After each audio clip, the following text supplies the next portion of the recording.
r/NeckbeardStories top post of all time? Yep, r/NeckbeardStories top post of all time. Bye bye bye bye. Hello friends, welcome back to ReddX. Let's get into it. At uni for 2 days, met my first neckbeard, nearly died. Yeah, I guess that could happen. Okay, so to preface this story, we're off to a bad start. I'm in my first year at uni studying nursing, and I have never met a neckbeard in the wild before, just occasionally heard about them online. I mean, they do exist, but you must go to the places in which they dwell. As a nursing student, we are placed on a separate campus that's specifically for medical students. The campus has mock wards with dummies that we do practice exams on, etc.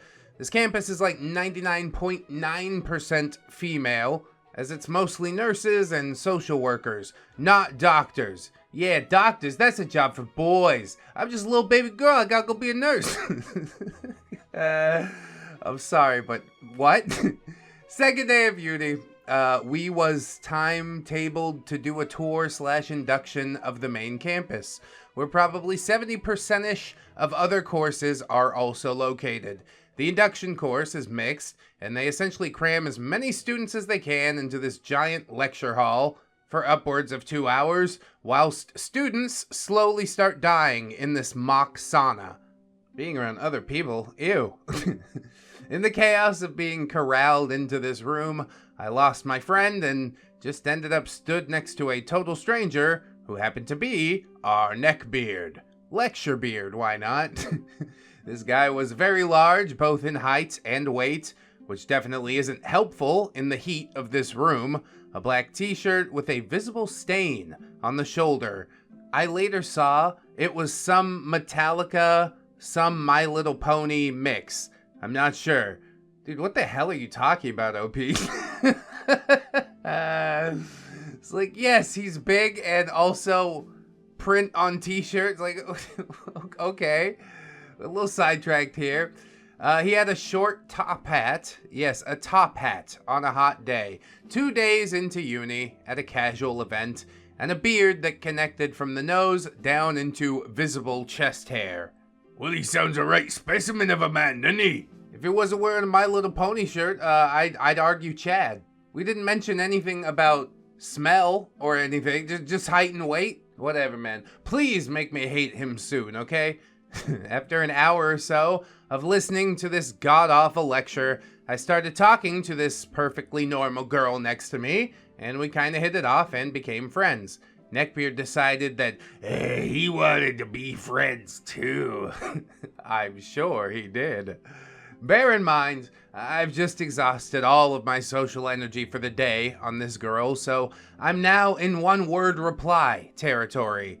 Neckbeard turns to me and sees my Overwatch t-shirt, the breast cancer one. The sizes being messed up worked out well, as a crop top is what I needed for that room. Am I supposed to know anything about that? I'm editing the video today, so I'll look it up and put it on screen. There. Wow.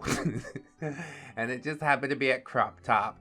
And not to toot my own horn, but like toot, right? Neckbeard starts talking about how it's so awesome to meet a female gamer, and that he hates it when girls get abuse on voice chat. I'm living in a meme. Is this the Matrix?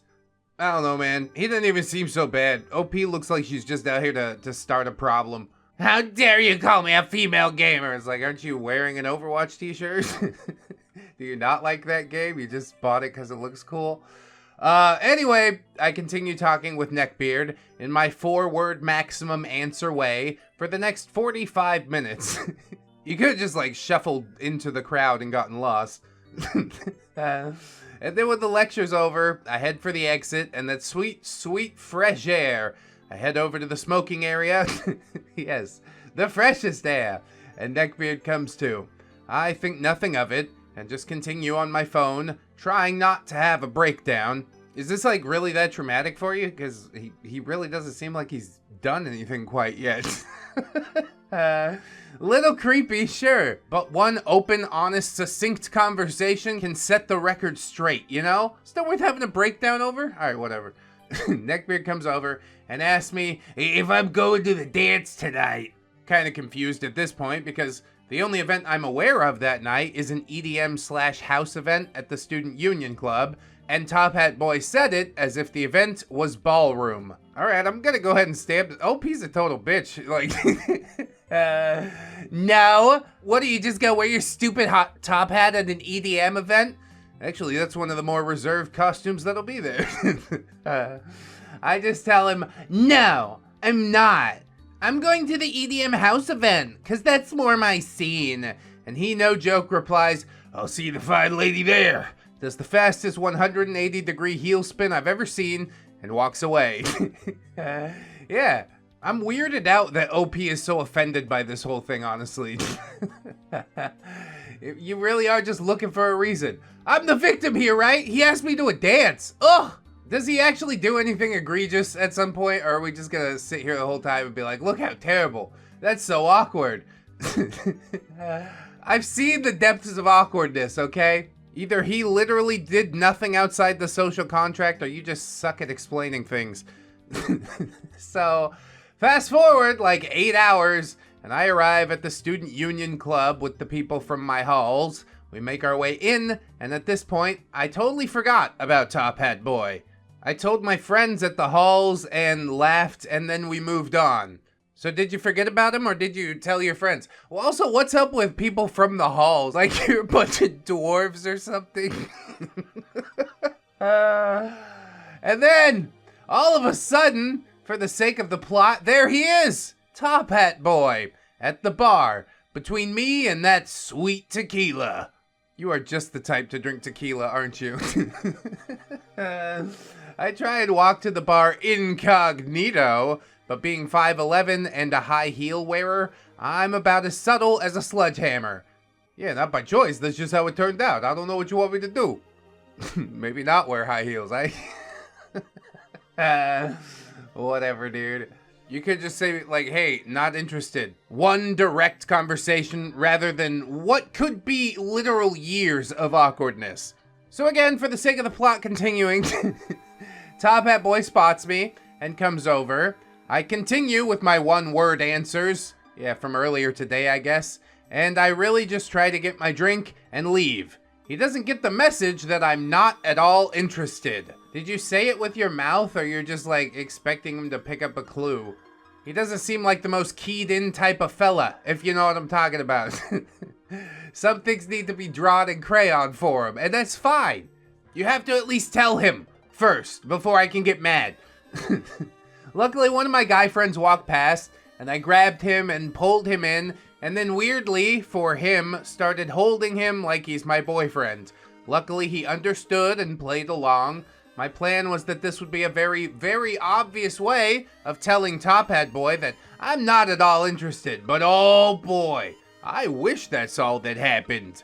The very most maximum obvious way that you could tell him that you're not interested is to walk up to him and say with your mouth, I'm not interested. And then you go back to the dwarf halls alone, as you intended, I guess.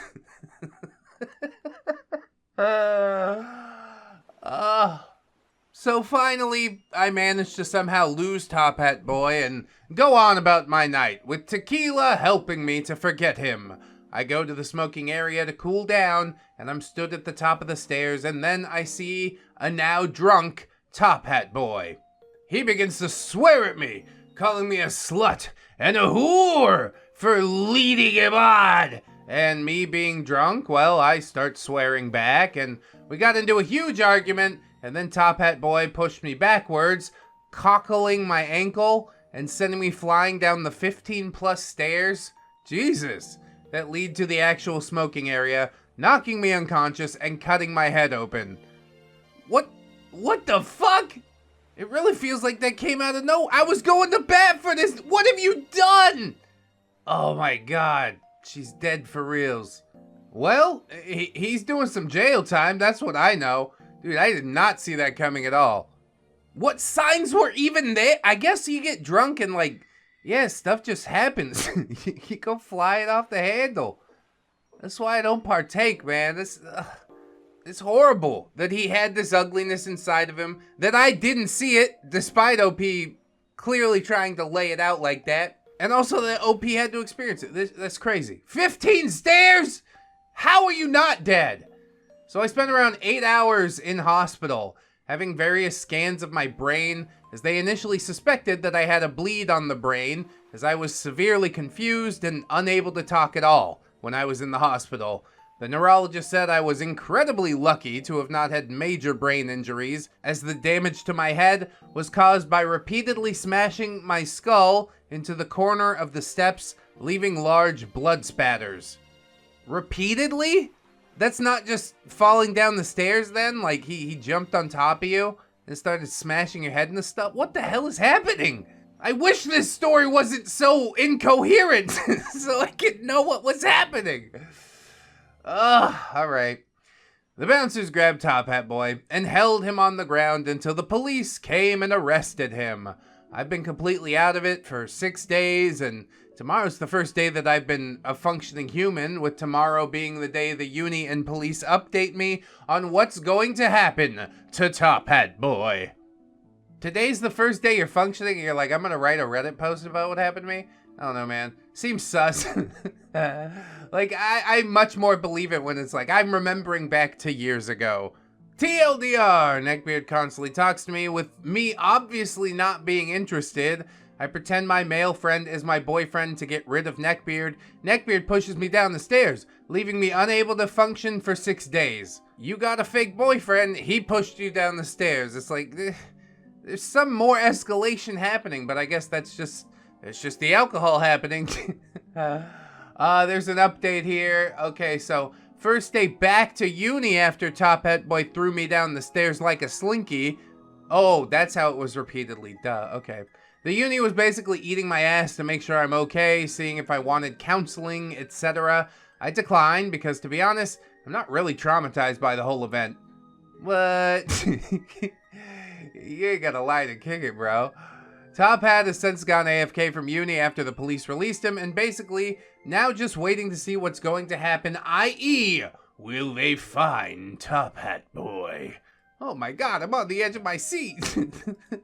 That's so exciting. I definitely don't want to sit here and poke too many holes and be like, this is fake and here's why, because that doesn't feel like a good thing to do after somebody has experienced this much pain.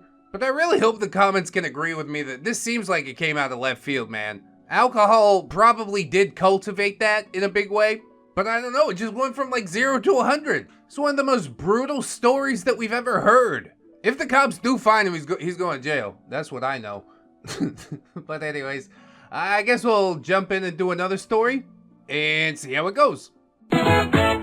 He smelt my strap-on. You see why we had to bury this one in the video a little bit, right? P.S. Yes, I know I messed up on the title. Did you? Are you just trolling me right now? Characters. Me, OP. I'm your average 20-year-old. Besides the fact that I'm pre-T, female to male, and not out to many people, yes, it's important. Around 5'10" average, muscular build with short auburn hair, blue eyes, if you need an image. I don't. Neckbeard. We'll call him M. Your stereotypical neckbeard. Around my height, 350 pounds, he told me. Smells like a dirty homeless man's armpit on a 90-degree day. Why we gotta come after homeless people like that? Homeless people don't have a choice. This neckbeard, he has a choice. Scruffy neckbeard, greasy black hair, dirty anime t-shirt, cargo shorts, and sandals. Yeah, they just, like, fly off a printing press like this, I'm pretty sure. P.S. I'm not a writer, so I'm sorry, lol. A cursory glance says it's better than the one we was dealing with before, so... okay. I guess we'll rock with it. Now... M and I worked at the same grocery store for about 4 months, and he was always kinda weird. He always asked me for sex advice, asked deeply personal things about the women that I'd been with, and always made comments about how I looked. Yeah, that's not good. I guess I could sign off on the advice if it's that type of friend, but I don't think it's that type of friend. He doesn't actually want the advice.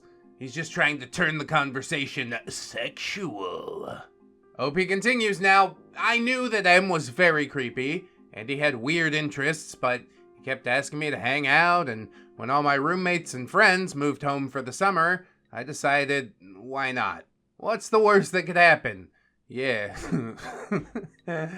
I guess you could be chopped up and put in buckets or something like that. I knew that if he pulled some bullshit, my dog would attack him on command, so I said he could come over, we could smoke a bit, and play some PlayStation 4 or Xbox. He said he was gonna bring a PS4 game over, and we could just hang! Nothing special. So were you that creeped out by him? I feel like every story we have here is just like unreliable narrator, unreliable narrator. You say the one thing and then you do the opposite. Who is this lonely that I'm gonna invite a sex pervert over to my house and hope that my dog can keep me safe? I don't know. You make your own choices. I can't live your life for you, but goddamn, couldn't be me. So yeah, M came over with a 12-pack of Mountain Dew, might I add. Yeah, gifts for the host. That's nice at least. We sat down and I started getting the bowl ready. I knew that it was his first time smoking, so I decided we could share a couple bowls, and he throws on some anime, and yeah, I don't really care. I can get down with almost any show when I'm faded, so after 1 or 2 bowls, this man is fucked. He's laughing his ass off in a loud howl type of laughter. Was this anybody's first experience getting stoned? The first time I got stoned, I collapsed inwards on myself. I'm like, oh my god, I'm freaking out, man. Maybe this is the way he fights his freak out? I'm probably overthinking everything. M is scrolling through his phone, showing me his furry roleplay account on social media, and the DMs he gets from the other furries. I'm just sitting there, chilling, nodding my head, messaging some girl on my phone. I'm just trying to avoid the X-rated pictures of cartoon animals that he's trying to show me. Oh god, you're killing me. I hate this. Why are we doing this at all? You're clearly not friends. You're sitting on your own separate devices, not interacting with each other at all. I hate everything about this situation. Lonely is fine. I choose lonely over cartoon animals. Then M suddenly looks at me and says, hey, OP, you're really hot. I wanna touch you in places. Ew. Me being kinda shocked by this bold-faced statement, I kinda just sat there, in shock. Yes, but were you in shock? I want you to make it clear that you were shocked in this sentence, okay? Yeah, he's a gross pervert. And then he established that, and despite all of that, he's in your house now, and he's gonna shoot his shot. OP responds to M with a simple, I'm sorry, man, that is not gonna happen. And he simply replied with, not even just my little finger? Yes, both things said quite simply. But yeah, at this point, I think kicking him out of your house that's the next step, right? I've drawn the line in the sand with my voice, and you've decided to cross over it anyways. Okay, now we escalate further. So OP continues, yes, obviously I'm getting ticked, and my dog is suddenly alert because he's now getting vibes that I'm not happy. I just looked at him. So I try again and just say, you know I'm into women, right? Like I told you about my ex. Me liking women is my go-to if guys don't accept no the first time, and it normally works. And now, thinking that this will be over, I get up to pack another bowl because now I need to relax. You should have kicked him out. You should have kicked him out for real. This is what M says to me. You know, you got a sweet ass, and you dress sexy, probably just for me. Did I tell you that I roleplay as a female gazelle on insert popular social media site? I could be a girl for you, just for tonight. What the hell is going on? A female gazelle? This whole thing is too weird. The cringe it's deep, man. What is happening right now? I missed this. Just random one-off stories. A grab bag of treats for my friends and viewers. So at this point, OP says she's legitimately pissed. I look at my outfit and laugh because I'm literally wearing Adidas joggers and my track t-shirt. I look at him and I retort simply, if you pull some dumb shit, I'll have my dog attack you. At this point, he looks a little startled and glances to my dog, who is now staring at him because I said the word attack, and he says words that I never wanted to hear come out of his mouth. Your dog is hot too. I'm definitely gonna think about you and him as I jerk off tonight. Oh.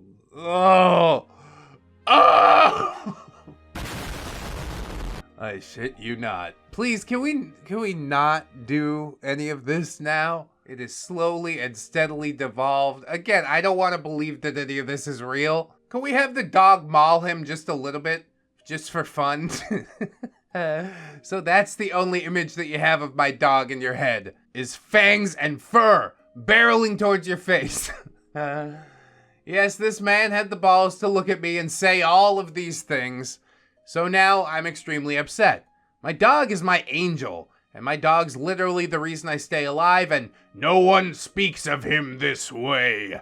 I just glare at this guy, and he literally recoils, like prey being eyed down by a wolf. Whoa! You're the wolf in this situation, OP? God, you're so cool.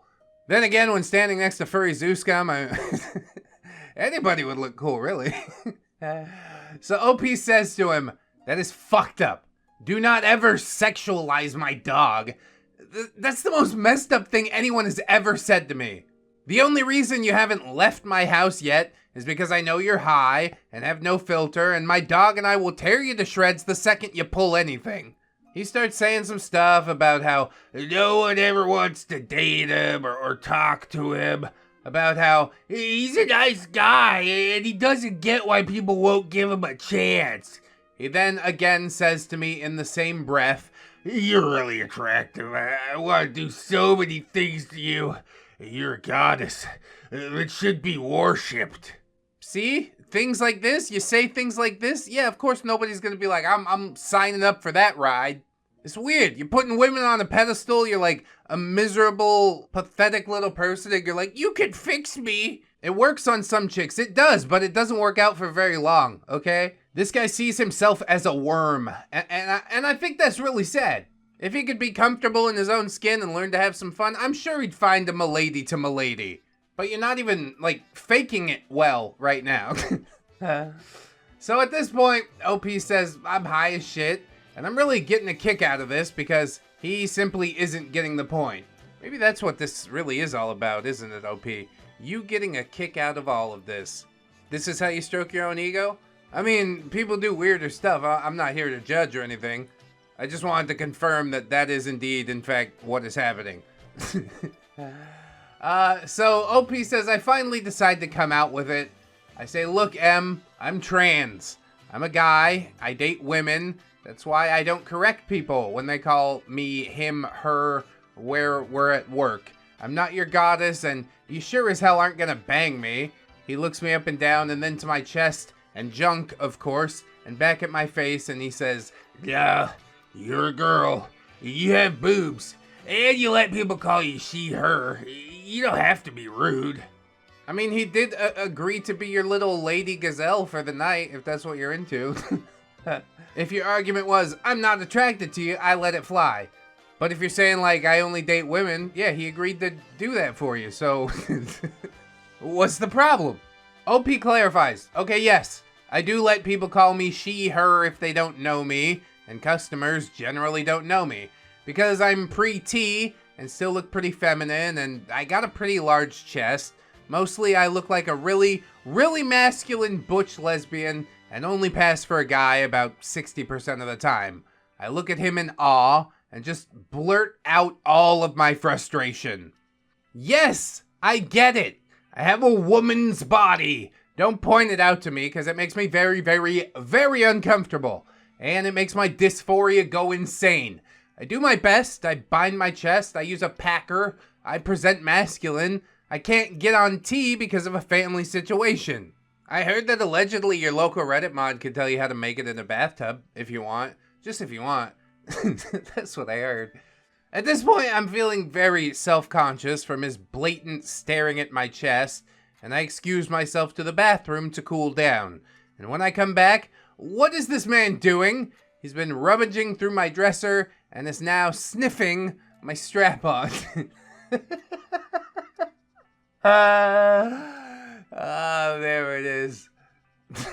I don't want you to describe what it smells like. I just hope you washed it, okay? Now, I'm normally a pretty laid-back dude and pretty casual about the fact that I got sex toys. My roomies knew that I had them, and they'd always give me crap for my fake dick or whatever. He notices me slack-jawed in the doorway and just says, "Hey, OP, would you bang me in the ass with this?"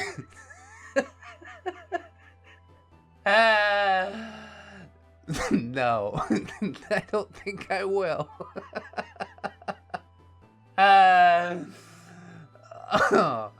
Now, you might all be hoping that I beat the living hell out of this man or had my dog attack him, but in the moment, in my extremely high state, I realized how sad this guy is. No one taught him social cues, common decency, or anything. All I did is look at him and say, fuck no. At this point, he's just been getting more and more high, and he says, "If I had tits, I'd never bind them down. If your boobs could be binded, I would love to see them out." I have news for you, son. You do have boobs. Well, they're moobs, I guess. Technical term. At this point, yes, I'm just hella pissed, feeling dysphoric, and I'd been messaging any girl and every girl that would respond on Tinder as an excuse to get this guy to leave. So the first girl that said she was free, I looked at him and said, "Look, Em, I got a girl coming over tonight, so you gotta go." And I started to push him out the door. He says, "Oh, wait, a girl? Can I watch?" I looked at him in awe and shut the door in his face. That was a really funny one, dude. That was like some massively deep cringe with the gazelle thing and the dog and whatnot. Oh! It's hateable, but yeah, that is the reason why we are gathered. Are you not entertained? Is this not why you are here? Let's do one more and then we'll see where we're at. This one's about Street Fighter. I've been saving up for Street Fighter 6. I want to do some E-Honda things. This is not a personal story, but one that I heard secondhand from a friend. We take those. All names have been changed to protect involved parties. To set the stage, the players. Kit is friend. Tall, redhead, gorgeous, amazing rock climber, but also super nerdy and a whiz at old arcade-style video games. Is a regular con goer and just, in general, an all-around cool gal. Are you gonna take her down to the malt shop? You gonna ask her to go steady, are ya? She's basically just prime neckbeard bait. There's also Greasy McBeardson, GB for short, our neckbeard du jour. This scene, MagFest 2016. God, 2016 was a crazy year, wasn't it? Kit is regular at most cons, within a decent distance of our hometown on the East Coast. She, being super into gaming, was logging some hours at the game room at MagFest. She found a Street Fighter machine and started playing. Not long after, our greasy star approaches after apparently creepily watching her play and wreck. And he asked if she would mind going a few rounds. Of course, he'd go easy on her, m'lady. He's gonna get mollywalloped, isn't he? That's what happens to me on every arcade machine ever. Kit, being the laid-back person she is, shrugs and says, "Yeah, whatever, dude. Knock yourself out." And he will. Sure enough, she crushes him in under a minute. Cue excuses. Well, I presume he stuttered. I was just going easy on you so you wouldn't feel bad. He says that he wants to play another round. Kit obliges. Cue another embarrassing loss. Wow, I mean, I really haven't played for a while. I just gotta get back into the swing of it. Another round. Another crushing defeat. At a certain point, just say GG no re. There must be something wrong with this machine. Greasy McBeardson is getting frustrated at this point. He's starting to sweat. Another round, loses again. Rinse and repeat. I think he was sweaty before he got on the machine. It's just like the sweat is intensifying. Things continue like this for quite some time. Him making up excuses the whole way. Kit is just stoically taking this guy down. Not once does he acknowledge that she is genuinely better than he is. He just greases up the joystick and sweats and stutters, and after about 10 or so rounds of humiliation, there's quite a crowd built up. Did Kit get perfect? How many perfects did Kit get? That's the ultimate humiliation. They finish another round. Guess who won? Not Greasy Beardson. Then Greasy McBeardson turns to Kit, and the following exchange ensued. Greasy Beardson, so can I get your number? Kit, yeah, you can have a digit for every round that you won. Damn. Insult to injury. Cue mic drop and Kit walking away dramatically while Greasy McBeardson stutters. R.I.P. Greasy McBeardson. Dude, that was like the sickest burn, wasn't it? Jesus. How are you ever gonna recover from that? Truth is, he ain't. This is over. I think that's a good bunch of stories. I got some other ones saved up, but I'll put those back in my pocket for another video. This one seems like it'll be long enough. I hope you guys enjoyed it. If you did, like, comment, subscribe. Follow me on the social medias. Support on the Patreon or YouTube membership or with the thanks button. Thank you so much. Keep yourself safe out there, friends. Wash your hands. Join us again tomorrow. And of course, always remember that you are loved. You are worthy. You definitely deserve it. And I shall see you in the next one. So until then, bye-bye.